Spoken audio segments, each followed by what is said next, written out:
سلام، طاهری سفر هستم و با اخبار امروز جمعه 12 ایون همراه شما. خدمات علاقه تاجیکستان نرخ بعضی از خدماتش برای شرکت‌های موبیلی را بالا برد که این میتواند باعث بالا رفتن قیمت صحبت‌های تلفنی در تاجیکستان شود. خدمات علاقه که قبلا برای هر رقم تلفنی که در اختیار شرکت‌های موبیلی می‌گذارد ماهانه 10 درهم می‌گرفت، سر از روز 9 ایون برای هر رقم تلفن 18 مراتب زیادتر و 1 سامانی و 82 درهم می‌ستاند.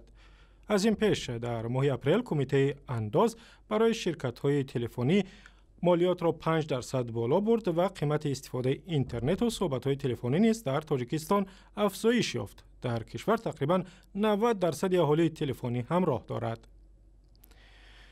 مادری سرباز جوان تاجیک که از طرف همخدمتانش کشته شد از امامعلی رحمان رئیس جمهوری تاجیکستان خواست برای ریشه‌کن کردن بدرفتاری در صف نیروهای مسلح چاره بیندیشد.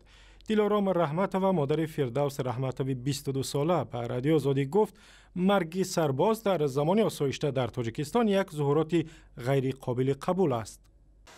من از محترم جناب اولی التجا میکنم سیستم حربی را دیده براید تا که تا این خیل واقعی ها دیگر روح ندهند.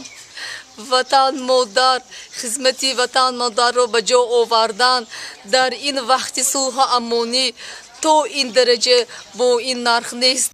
فردوس رحمتوف ساکن شهر خوجند در واحد نظامیش در ناحیه کانیبادام روز 7 ایون در نتیجه لتوکوب 3 همخدمتش نفسگیر و هلاک شد. دادستانی نظامی ولایت روز 11 ایون گفت 2 افسر و 1 سرباز قطاری را با اتهام کشتن فردوس دستگیر کردند. حامیان حقوق میگویند دولت تاجیکستان برای از بین بردن بدرفتاری در صف نیروهای مسلح و قدر کافی کوشش نمی کند. دسته منتخب فوتبالی تاجیکستان در نخستین دوری سبقت انتخابی جام جهان 2018 از تیم ملی اردن با حساب 1-3 مغلوب شد. بازی شب 11 ایون در ورزشگاه مرکزی دوشنبه با حضور 19,000 مخلص از جمله امامعلی رحمان برگزار شد. گل‌های منتخب اردن را حسن عبدالفتاح در قسم اول و آخری قسم دوم بازی زد. گل منتخب تاجیکستان را منوچهر جلیلوف در دقیقه 66 وارد دروازه رقیب کرد.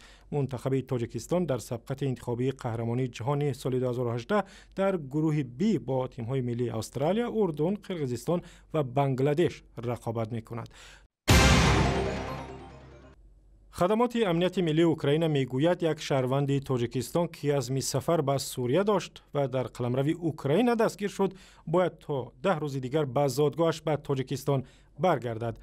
نمایندگان خدمات روز 12 ایون در نامه به رادیو آزادی نوشتند که شهروند 64 ساله تاجیکستان قصد داشت از طریق اوکراین به ترکیه و سپس به سوریه برود و به صف جنگجویان دولت اسلامی بپیوندد، اما او و 4 همراهش را در کیف دستگیر کردند. نامناسب این شهروندان تاجیکستان را آشکار نکردند. مقامات تاجیکستان میگویند بیشتر از 300 شهروند تاجیکستان و اکثرا جوانان برای جنگ به عراق و سوریه رفتند.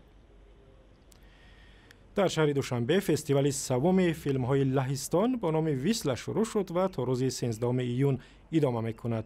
طول 3 روز در این جشنواره فیلم‌های کارگردان‌های لهستانی نمایش داده می‌شود و به گفته برگزار کنندگان هدف از جشنواره گسترش دادن رابطه‌های فرهنگی تاجیکستان و لهستان است.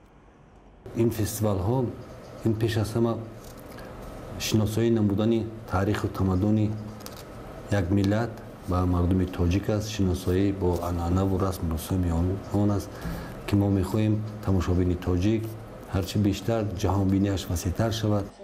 رهبران تاجیک فیلم گفتند در آینده نزدیک در لهستان هفته فیلم‌های تاجیکستان شروع می‌شود تا از این راه لهستانی‌ها نیز با فرهنگ و عرف و عادت تاجیکان آشنا شوند.